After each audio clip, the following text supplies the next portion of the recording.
So in this video, I'm just going to go over the start of the lesson on functions that we did in class and was live streamed.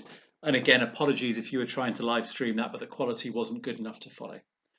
So we started off by looking at what functions are, and we've seen these kind of things before, function machines, where say you have a number going in, you have something that happens to it. So let's say we're going to times it by 3 and then add 2. So 2 times 3 is 6, add 2 gives us 8, and that's our output. So the input goes in, we have the function happens to it, and we have our output. And we can also think about it in terms of a variable like x. So if we have the same function here, if x is multiplied by 3 and then 2 is added, we can write that as the expression 3x plus 2. So we're going to build on this idea of function machines, and the first thing to do is to look at the proper notation for it. You usually see it written something like this, where we have the letter, often an F, sometimes a G, can be other things as well, and in brackets here we have the variable, and then after the equals we have the expression. So this is how you'll see a function written. And having this kind of shorthand way of writing it will really help with the task we need to go on to. If we wanted to look at evaluating it for a value, all that means is we put a value in like 2 as we saw before, and it's exactly the same as the function machine. So we'd multiply 2 by 3 and then we'd add the 2 to it. So it's just another way of writing a function from a function machine. Bit of practice here with evaluating functions, so working out the value of them. So here we've got f of 3, or the function of 3. All we do is substitute 3 here in place of x. So we've got 3 times 3 plus 2, which gives us 11. A different function here, g of x, and if we're going to put the value in for 5, again, we just need to substitute that in for those values of x.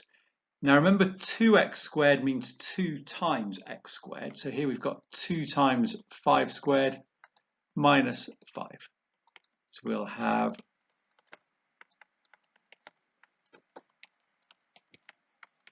this for our answer.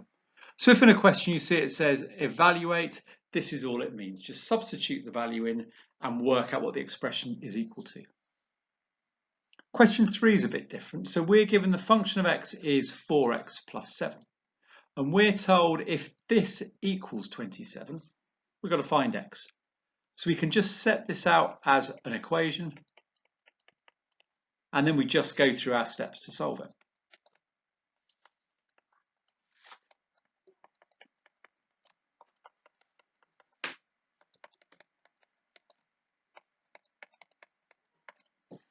And so we get x is equal to 5, and we can quickly check this. If that is right, when we do 5 substituted in place of x, we've got 4 times 5, which is 20, plus 7, yep, we can see that value does work. Pause the video, have a go with these 3 your turn questions, and then come back and check out how you did. So here we're working out when x is equal to 3.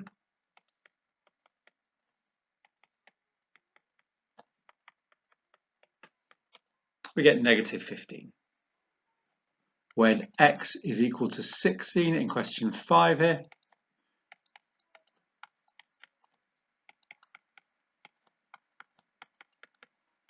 we get 12. And for the last one, we need to set up our equation, and then we go through the steps to solve. So we'll start by adding 2 each side.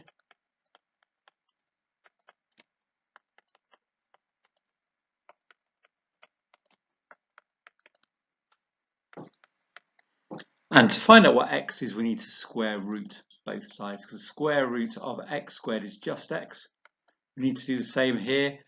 Be careful. Remember, square roots have both a positive and a negative answer. So it could be 2, or it could be -2. And a nice easy way to write it is like this, or you could write it as x equals 2 or x equals -2.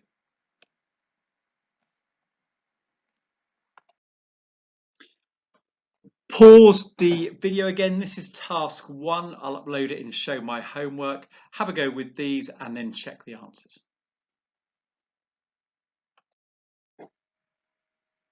So there's a few extension questions here as well. If you pause, I will put the solutions up on here in a moment, just in case you're looking at this and you don't have the show my homework task to hand.